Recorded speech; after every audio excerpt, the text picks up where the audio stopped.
ancestry around the world. So there were two absolutely key moments in our long-term history. So one is the first out of Africa movement, which took, for the first time, our ancestors out of, in the first movement, about 2 million years ago, out of Africa into Eurasia, and it began the peopling of the world by our species. But it wasn't our species yet. It was our genus, Homo. And interestingly, when our ancestry before Homo were labelled Australopithecus or various other genera, there's no sign of those individuals and those categories outside of Africa. So, and that makes sense, doesn't it? Obviously, because the long-term history of our relationship with other primates and great apes is very African, in fact, very Central African, because in those days it was really tropical Africa.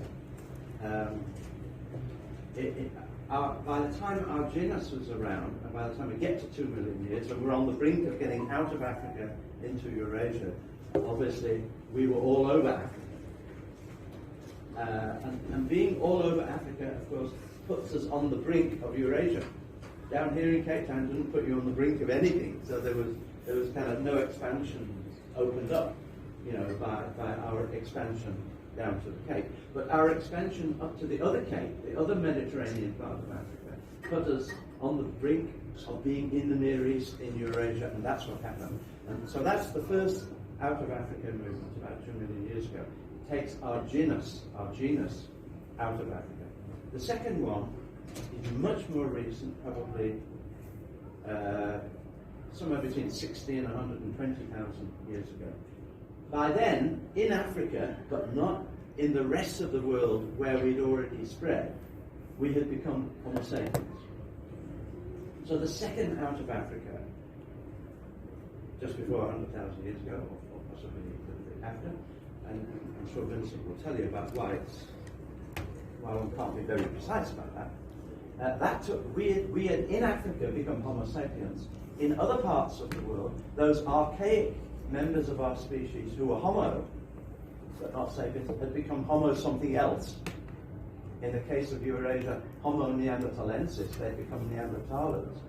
And that second out of Africa then, let's say 60 to 120,000, let's keep it like that, brought us, our ancestors, into contact with their cousins, Neanderthalensis and other species in Southeast Asia and so on.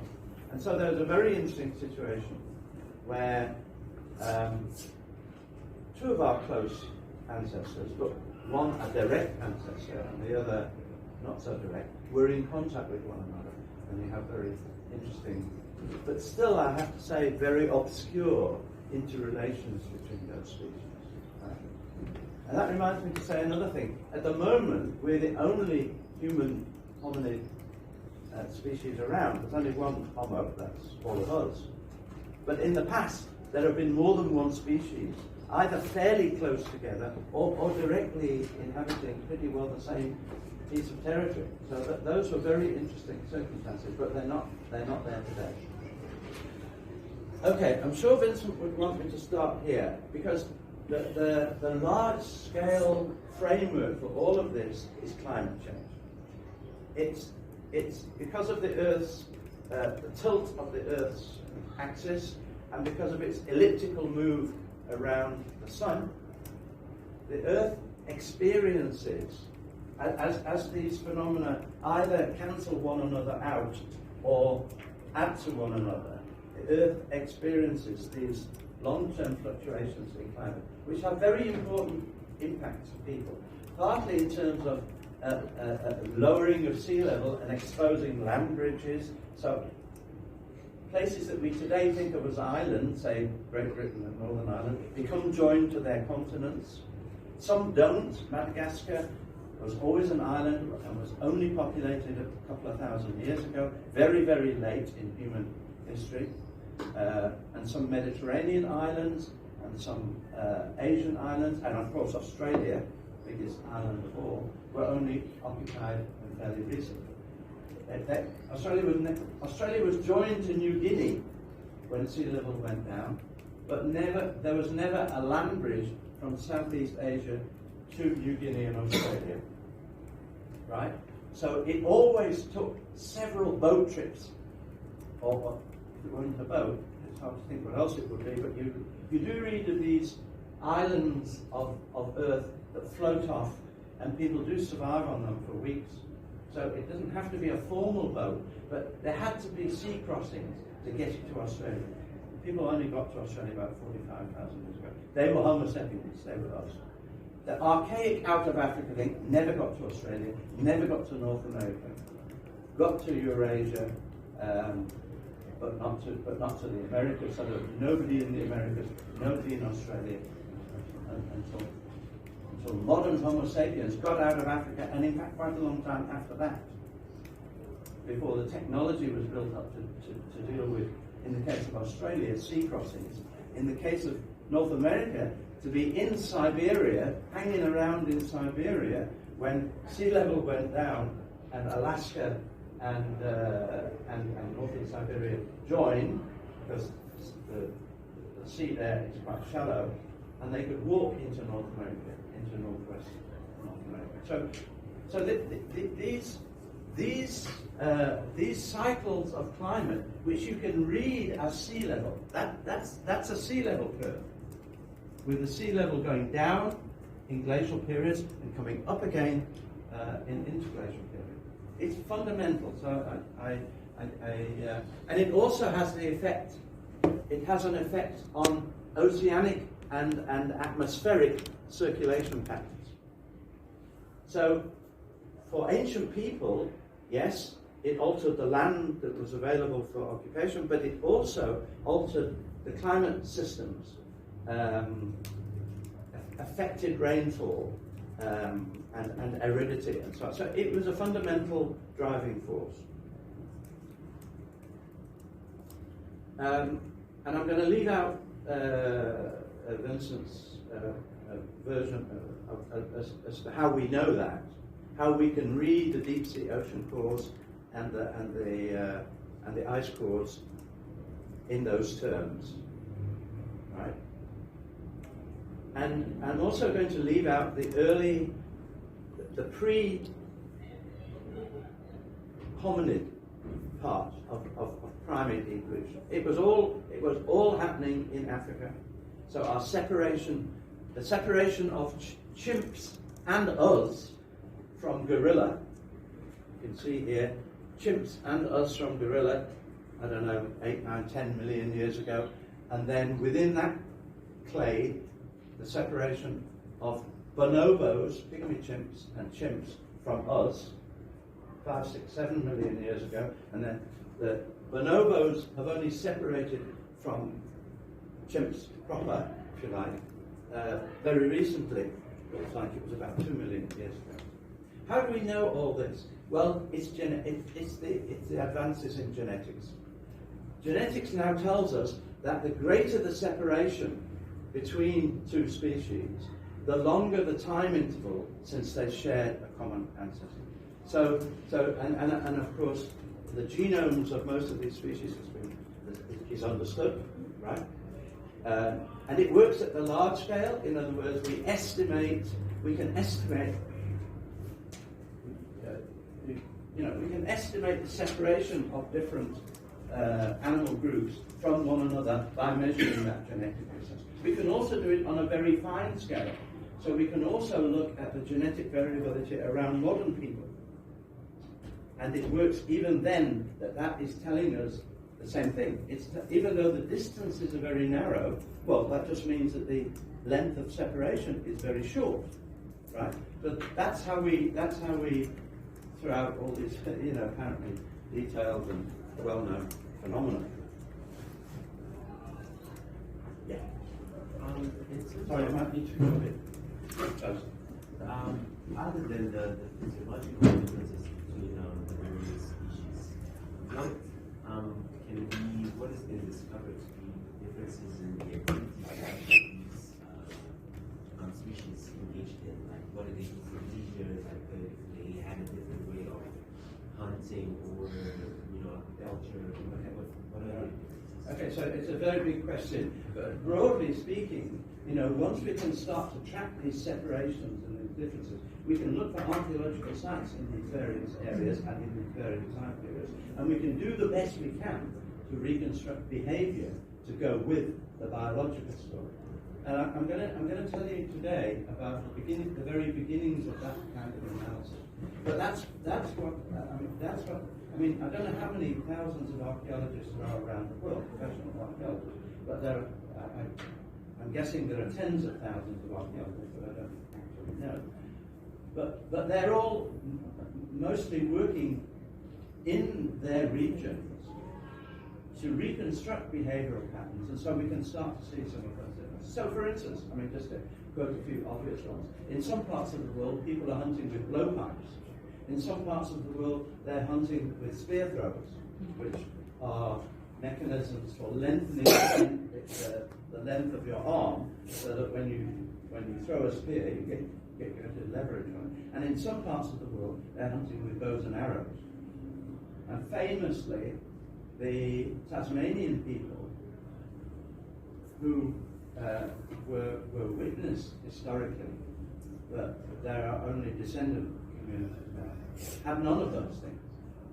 Now, we can say these things, reasonably accurately, but you can imagine that when they were discovered in the 19th century, they led to quite racist interpretations of what was going on, about advancement and all the rest of it.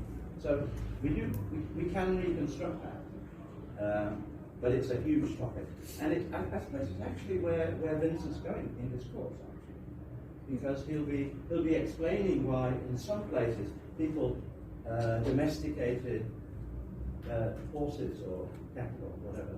In other places they didn't, and eventually the result of that invention or that innovation spread around and so on. So that's world prehistory. How these things started. Of course, we'd like to know why they, and you can see that if blowpipes work in forest regions better than bows and arrows or whatever, that's probably why you get them in forests of Southeast Asia or the forests of Africa. So, we first find the patterning, and then we look at the climatic circumstance and the historical trajectory, and we offer an interpretation. But it's very rich and very varied, and it's always open to alteration and modification. I hope that at least begins to answer what you're after there. The key themes then of our trajectory are bipedalism, which had already happened. Chimps are not habitually bipedal. They can walk bipedally, but they don't habitually, and they walk bipedally and then they drop down. And gorillas knuckle walk, so they kind of quadrimanual, if you like. Yeah. But of course, the difference between in us, the difference between front limbs and back limbs is extreme, whereas as you go back in time, it's less extreme. It's more that they've got 4 appendages rather than 2 of these, 2 of those.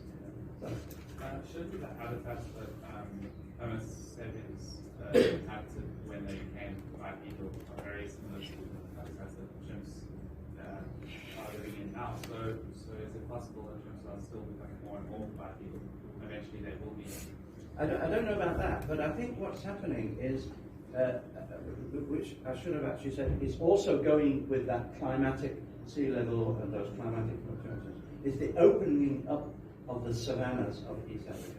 That was critical. The forests, which were in the Miocene, let's say, I think I'm right in saying Miocene, were much more extensive, were thinning out, becoming separated into patches. So there was a niche, if you like, or actually a lot of niches, opening up. And you could argue that the chimps and the gorillas were the successful ones because they managed to hang on to the forests, whereas we are descended from the unsuccessful ones who had to make do with more open territory, which is much more dangerous for people. And so there was ecological and environment and evolutionary pressure to become better adapted to moving around in more open territory. And what if we look at how deforestation is affecting chimps, and maybe forests start thinning out for them in the next few? I think you've always got to take into account time.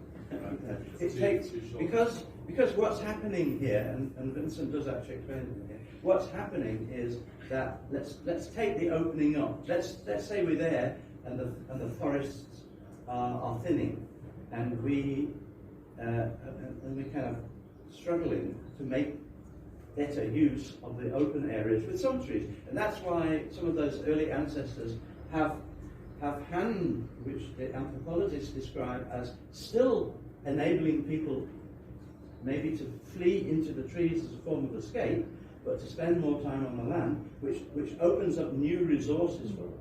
But this is very, very slow. So that evolution happens because all communities have variability in them.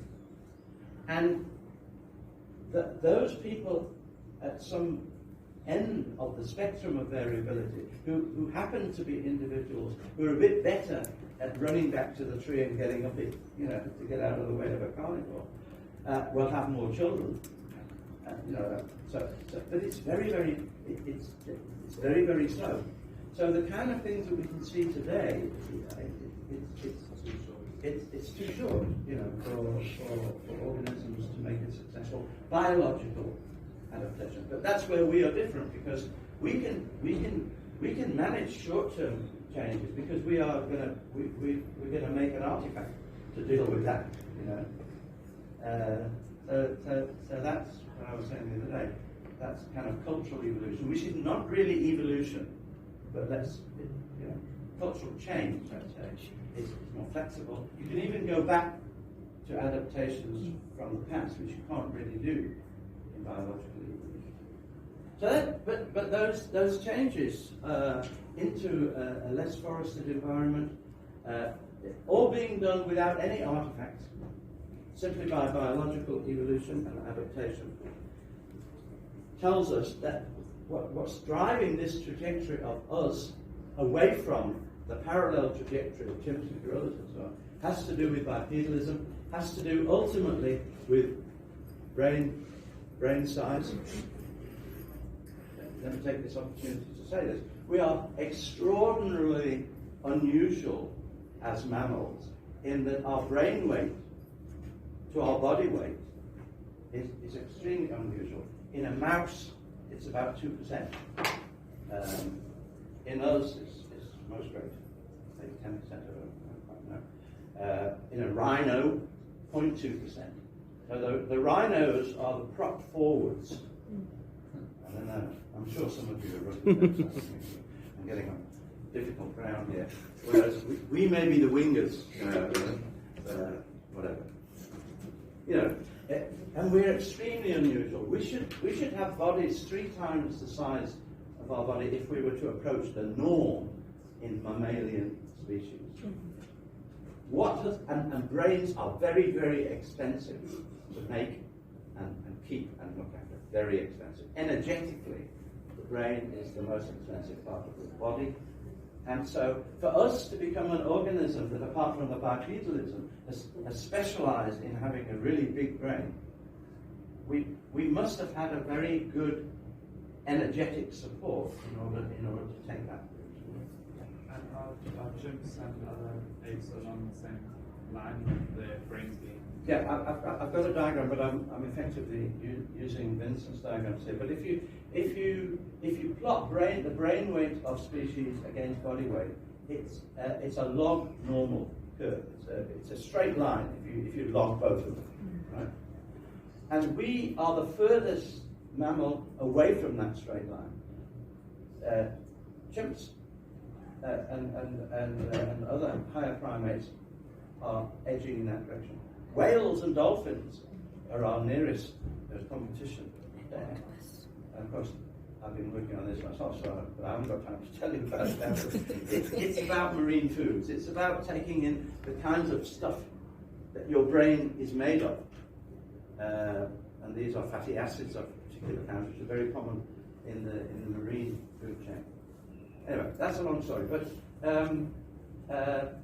I'm really trying to describe the nature of this trajectory that we have been on for 5 million years, which does have to do with bipedalism, opening up of the arms. I mean, we have capacities with our hands that chimps and gorillas don't have. They're pretty good with the power grid. They can, they can hold a rock and hit. And many archaeologists and anthropologists in North America, of course, have done experiments with chimpanzees and some other primates, but chimps are the basic ones. And they can make artifacts. They can make an artifact something like this, although they're very annoying because occasionally they just kind of fling. These are the experiments with the planet. They'll throw it on the ground to flake it rather than behave nicely like we would. So they can do that, but they cannot get anywhere near making fine artifacts which require really fine scale flaking and manipulation. Or so they can't do that. So it's this combination of bipedality, freeing the hands, using the hands, and it's all working slowly because anything that requires biological change, has got to work through those evolutionary principles of selection, basically, for that part of the variability which is helpful. And of course, a few 100,000 years later, that might not be helpful anymore, it might be something else. Okay, so that's, walking upright habitually, leaving the trees, and eventually being recognizably by biological anthropologists as not having the body forms to be arboreal, right? But we can climb trees, of course.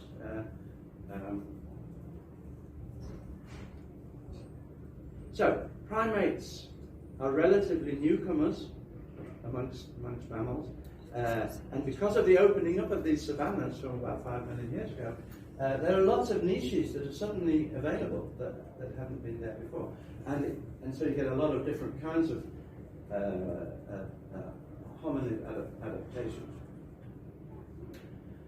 But the first of our ancestors to be clearly our ancestors and clearly not going in the direction, actually not quite the first, there are some oddball genera where the anthropologists still argue as to whether this creature, because remember, of course, we almost never dig up a population, we dig up fragments of an individual, and we're lucky if we've got much at all.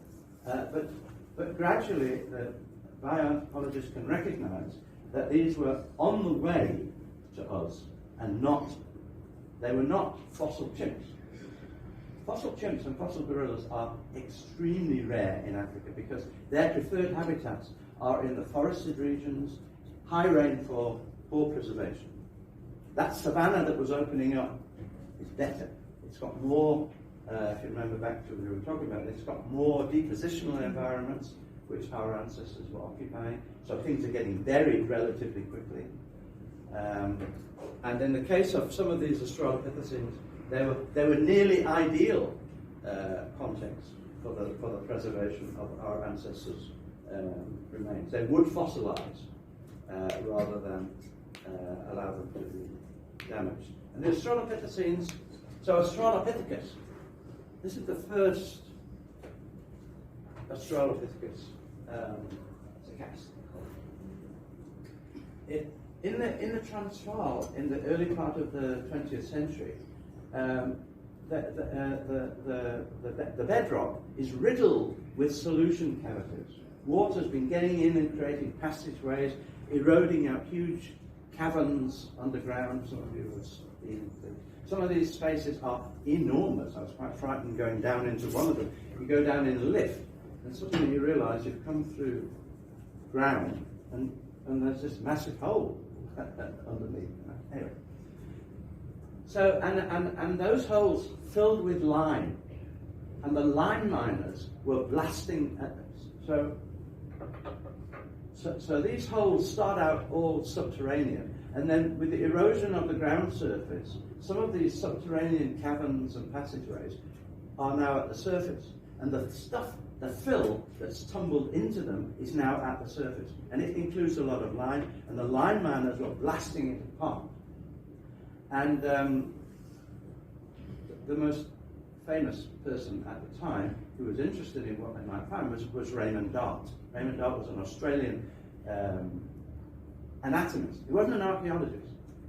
No training in archaeology. You know. He was professor of anatomy at Wits, and he let all of these blasting dime miners know that if they ever found anything that looked like a person, they should hang on to it and send it to him. So a box arrived one day with some of these things in, and it had the town baby, so-called, which is a very young individual. And of course, ideally, you don't want young individuals because there's a lot of morphological development that's still to happen. But he recognized that this looked a bit like a baboon, let's say, or some other kind of primate, but it wasn't.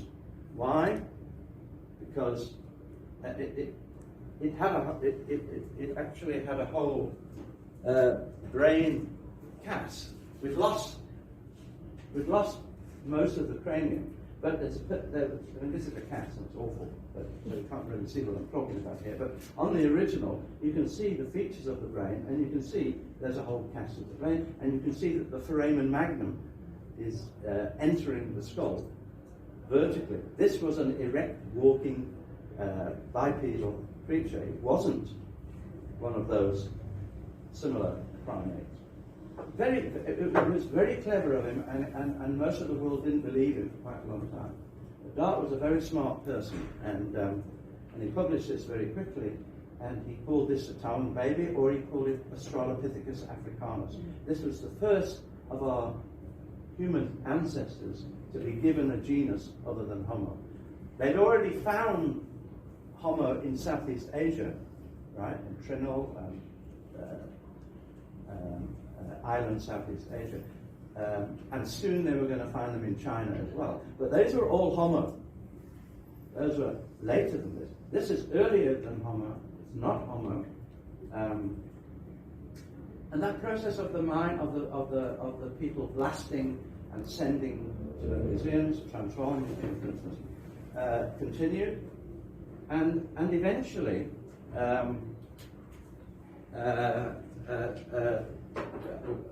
A lot of Australopithecus were found, and as I'll show you just now, they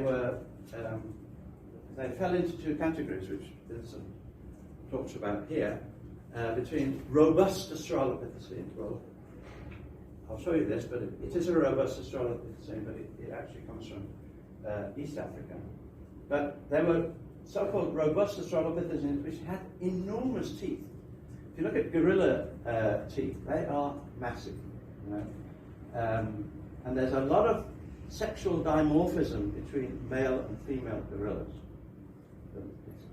Male gorillas are massive, and female gorillas are much more gracile. What was coming out of these Transvaal things, always in pieces, and usually with no context, because dime miners didn't know, how they had been in the ground. They were looking through the rubble. They found these. They sent them to Raymond Dart or to the guy that transformed it.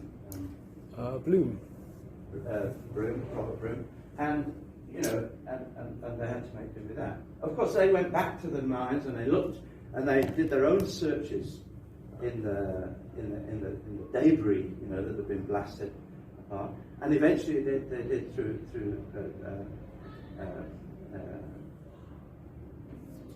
brain, CK brain. Nobody called them CK brain. Okay. They did excavations, and they started looking in those fills, but they're all in fills, and so we were looking at a context of death, not a context of life. It was very hard to reconstruct patterns of behavior other than what you could get out of the fossils themselves. The other kind of Australopithecine that that was coming out of these circumstances was a gracile Australopithecus. Now this is more gracile. It's got a much less pronounced facial architecture. It's got much. This one hasn't got any teeth. Look at the draw in the fossil. But when more came out, it had small teeth, and particularly small molar teeth. What's really large here are molars. So the idea grew that this small-toothed gracile Australopithecine was an omnivore and was more likely to be on the line to us than this large, cheek-toothed, robust Australopithecine that was likely a vegetarian, and that these teeth here were a development to enable them to crunch up quite hard vegetable tubers and other vegetable material. And the interesting thing was that in East Africa, now I want to try and contrast East Africa with South Africa now. These Australopithecines were coming predominantly from two areas, never outside of Africa. The green area are those Transvaal sites, Sterkfontein, Swartkrans, Kromdraai, these famous places now. It's the place where Lee Berger is now excavating and finding this Naledi material. So that's what was going. Louis Leakey and Mary Leakey were now digging in East Africa and were finding the same kind of thing. So this is that reference that we made, I think, yesterday to was this the dinner or the diner, because they were also finding gracile individuals, small-toothed individuals, and robust individuals. Now you'll see that's a very interesting map there. And the context of these sites and these sites, very different. This had very little real archaeological potential here. This is mining for archaeology down there, blasting things up, finding them down holes, trying to decide whether they got down that hole because they'd been taken there by carnivores and partly eaten and then abandoned. Some people believe that they might have been living down there, but it's very unlikely because these are all subterranean passages and caves. Now, what Mary and Louis Leakey were digging up here were ancient lake beds. That's in the Rift Valley. So all the drainage into the lakes of the Rift Valley is internal drainage. It's not drainage that's going out to the coast. It's rivers in bringing material, sediment, into lake deposits. Lots of them. Olduvai is basically a very ancient 2 or 3 million year old lake, which has gradually silted up. And because the lake is constantly growing and then retreating, people, our ancestors, were living by the side of this lake, and sometimes the side of the lake is subsequently covered by the lake as the plants, or they might have been living on the rivers that were draining into the lake. This is now much more promising because this is a depositional environment, right? And so the places where our ancestors were living around these lakes, Lake Turkana, probably one of the best examples, were living places. And even more ideally, the volcanoes, which are all around the Rift Valley, were constantly spewing out volcanic ash, which were covering whole landscapes and burying those deposits, but also creating almost ideal dating potential, because those volcanic ashes can be dated by, as I was saying, by potassium argon dating. So Olduvai is a near perfect situation where people were living around the lake, their remains were getting covered, and the horizons in which their remains, and later on, of course, their artifacts were being buried, were being covered by datable materials. I mean, couldn't wish for better. The fact that the Rift Valley was like such a good environment to preserve fossils and remains, does that like skew the? Well, that's where I was writing. Yeah, good. Right. So, I mean, let me go to that point, and then I'll come back to some aspects of the thing. What's this? What's this gap here? Or what's this chap doing up here? I mean, it was the crucial thing here is, does the absence of evidence equal the evidence of absence? Archaeologists are always asking this. I haven't got something. Have I not got it because it didn't exist? Or have I not got it because it didn't survive? So it does skew the evidence. It means that we've got wonderful evidence in these lake basins, all the way from Ethiopia down to Tanzania. And in another circumstance, we've got wonderful evidence down here because these things were falling down into these subterranean caverns. And both of those circumstances were quite alkaline, so good for bone preservation. But people have looked through Malawi, and so, I mean, you know, because the Rift Valley continues down and eventually comes into the Mozambique Channel. So there are contexts down there, southern Tanzania, Malawi, where you might expect to find them, but we haven't found them. We don't really know, I think it would be fair to say, whether that is the evidence of absence or the absence. And it's very important because our interpretations, the narrative we might make of what's going on, critically needs to know whether these were the same population as those, and they had originally been continuously there, or whether this was two separate evolutionary trajectories. Are the gracile Australopithecines of East Africa the same as the gracile Australopithecines of the Transvaal, and same with the robust? And quite frankly, anthropologists looking at these bones were only dealing in morphology in those periods. So, they were saying, no, this is Australopithecus africanus, but say Richard Leakey in East Africa was saying, no, this is not Australopithecus africanus, this is in fact Ardipithecus afarensis. Well, I mean, they were doing this from a collection of fragmentary bones. So, it leaves open a lot of potential interpretations. So it's a very important issue. But East Africa, let me say a few things about East Africa because it was that had much greater potential, and because we could hope to reconstruct behaviour there, and that's why Mary Leakey's notion of a living floor was very, very important. When they were digging Oliver, she was an archaeologist. Louis Leakey was not an archaeologist. Pretty about as close as you could get to Indiana Jones, actually. So-called archaeologist. He was. We've got a few. We've got a few today who are quite close. Those wear hats, as we do. Maybe that's how we recognise them. I don't know. not beanos, but hats. Hats. But Mary Leakey established that if you dug very carefully, and you exposed surfaces, you needed quite a lot of money on a living floor, you could actually see what was going on. And you could start to answer questions like, were these people hunting or not? What kind of artifacts were they making? Can we see which artifacts they were using to butcher the animals that they killed? Or were they scavenging? And all of these questions, telling scavenging from active hunting, telling kill sites from domestic camps, were questions that were entertainable on those living floors.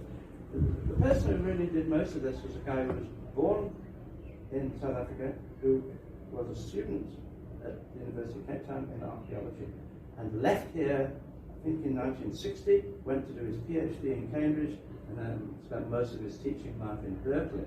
Glyn Isaac. His father was professor of botany here. He was here. He taught here a bit in about 1960, 61. And he tried to figure out how you would tell whether, when you found some artifacts and some bones, what the involvement of the people was. Had they? And I went to some of these sites, and his argument was, if you had a floor, and there is one it's actually not at Oliver, it was in northern Kenya at Lake Turkana.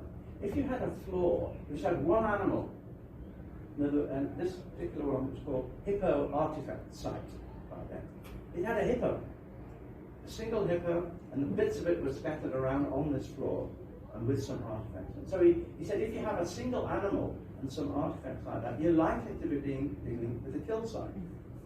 that's probably where they either killed or scavenged. And he later tried to develop some hypotheses which tell you whether you had the whole animal at your disposal, in other words, you killed it, or whether you only had parts of the animal because it had been killed by a carnivore and partly eaten, and that the people were working only on those body parts which can survive the consumption by hyenas and whatever. Students of Glynn went out all over East Africa following hyenas. Now these are archaeologists, but they looked for carcasses, and they looked at what happened to those carcasses, and they looked what body parts preserve edible material when they've been killed by carnivores, scavenged by other carnivores, and people came much later and were able to, because they had to bash their way in the bones because there was some marrow in there that the carnivores couldn't get at. So there was an opportunity for people to get at either dried meat or marrow that was possible when they were scavenging, but they would have access to much more. And you could see the cut marks on the bones when they'd actually killed it. So, and then he had other flaws where you have not one animal, but bits of a lot of animals scattered around, and lots of artifacts. And he thought those had a better chance of being living floors at domestic occupation sites. So you see, he's trying to build an archaeology of these sites in difficult circumstances, but under circumstances which you didn't have in southern Africa. People tried it, but we really know very little about the tool making and behavioral patterns of the southern African Australopithecus, because the circumstances in which we find them are okay for finding the remains of their bodies, but not very good for reconstructing the patterns of their behavior. But nevertheless, this was the highlight of this is the kind of acme of archaeology in the 70s and 80s, 1970s and 80s. This is the stuff that got you into nature. You know? And it was pretty clear that by the time of Homo, there was active hunting,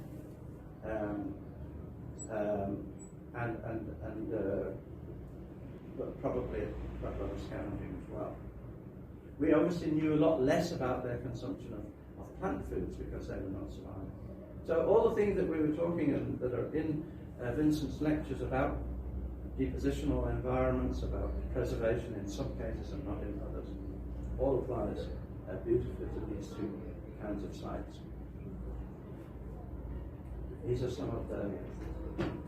So the biological trends of this trajectory: bipedalism, greater dexterity, face reduction. This is from erectus, so you can see that what's actually happening. This is us, you. You know, what's actually happening is brain size is increasing.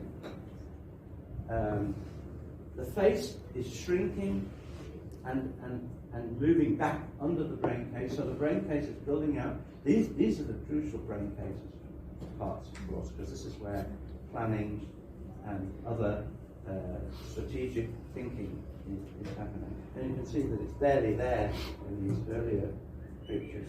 And what happens is, as the face shrinks back, the individuals become less prognathous, right? The teeth get smaller, so they need much smaller muscles to work the jaw. The reason why this guy has such strong facial architecture is that the chewing of those teeth must have caused enormous stress to the facial structure, and so you needed huge muscles to work the jaws. And in fact, I can't see it on here, but you can see it on some of the photographs that you'll see. Eventually, the small cranium was not big enough to allow muscle attachment for these muscles that were working these massive jaws. So they actually built up a kind of a bony crest. The bones came together, but then made a crest along the skull to give more space for these muscles to join, to attach. You know. So a lot of the difference between, almost all of it probably, between the gracile Australopithecus and the robust ones had to do with chewing mechanisms and musculature and so on. And gradually the need for those kind of teeth lessened. The kind of jaw that you could have, you know, jaws became smaller because the muscles needed to drive the jaw movement, became less demanding. Eventually what happened was the face shrunk back and the brow ridges stuck out. So our distant ancestors like Homo erectus or Homo ergaster had very prominent brow ridges. You don't, or you shouldn't have. You know, because the face has shrunk underneath, and the forebrain has expanded. So a combination of circumstances means that we don't have prominent brow ridges. That's a characteristic of modern Homo sapiens, and we have very large cranial capacity. The interesting thing is that Neanderthal people. So this is the first archaic out of Africa movement evolved into Neanderthalers all over Europe and in the western part of Asia. They do have quite prominent brow ridges, but they actually have, on average, cranial capacities that are larger than ours. But you can see that most of that development is in the rear parts of the brain rather than that forebrain. So it's a very interesting and complicated evolution of cranial capacity, doubling, or perhaps more, than Australopithecus, and presumably reflecting greater intellectual capacities, greater problem-solving things, and obviously going along with much more elaborate toolkits. And probably there's a kind of feedback relationship between the ability to create tools to solve problems and cranial capacity. As I think we see like people have different head shapes, I think like now. So is it perhaps like for species then they also had like, although they were the same species, they some had different head shapes, and that influence, or is that reflected into now, like let's say if someone has a lower, I don't know, like forehead or something like that, they're less capable than those who have like more, strategic capacity like this color. Two things about that. Firstly, it's that variability in fairly trivial things that gives the flexibility for some evolutionary change to take place. If you don't have variability, there's no particular part of that variability that you can choose as which can represent a biological adaptation to change circumstances. So there can be no selection for that. And it has to be it has to give an advantage. Those variabilities that we can see are fairly trivial, and unless they advantage that part of the population, they're part of the variability in a single population. Unless they offer an advantage, then it won't happen that will grow gradually to be the norm. There was another thing I was going to say. Oh yes, and of course it does remind us that when these paleoanthropologists have got bits of bone, and not many bits of bone, they almost never talk about variability within a population, because they don't, until you start getting lots of contemporary skeletal material, not just brain, you can't even approach the issue of how variable was this population. So the tendency in those days was, this is different from that, so it's a new species. And in fact, I don't want to insult those biological anthropologists. They're very clever and they know all of this. But it must have been very tempting when you have a new form to have a new species. now that there is a kind of a shift towards genetics, we may be able to overcome that. But it's a question of how many of the very ancient fossils actually preserve some fossil signature that we can identify. So we don't. Yeah, so there is a lot of variability, and it was dealt with often by making these species. I had hoped to get a bit near, but so the second out of Africa, which continues the process of global expansion. The second one expands into areas where archaic people had already gone and goes beyond. And those modern people, when they get into, they're clever enough and adaptable enough to be up there in Siberia so that they can get into North America when sea level goes down and they can walk there. And they're clever enough, in whatever way, that the Australians have a lot to say about this, of course, to get down through those islands and to get across those ocean spaces where you can't see the other side. So I don't know what it was, something like 14 or 15 ocean crossings to get from Southeast Asia into New Guinea, Australia. And some of them you can't see the other side. So the Australian archaeologists argue, and I think this is a fair argument, that getting to Australia was yet another sign, along with various other things, of making better stone tools and so on, of being modern. It's not something that modern people did because they were modern. It's, if you like, it's a symptom of being modern.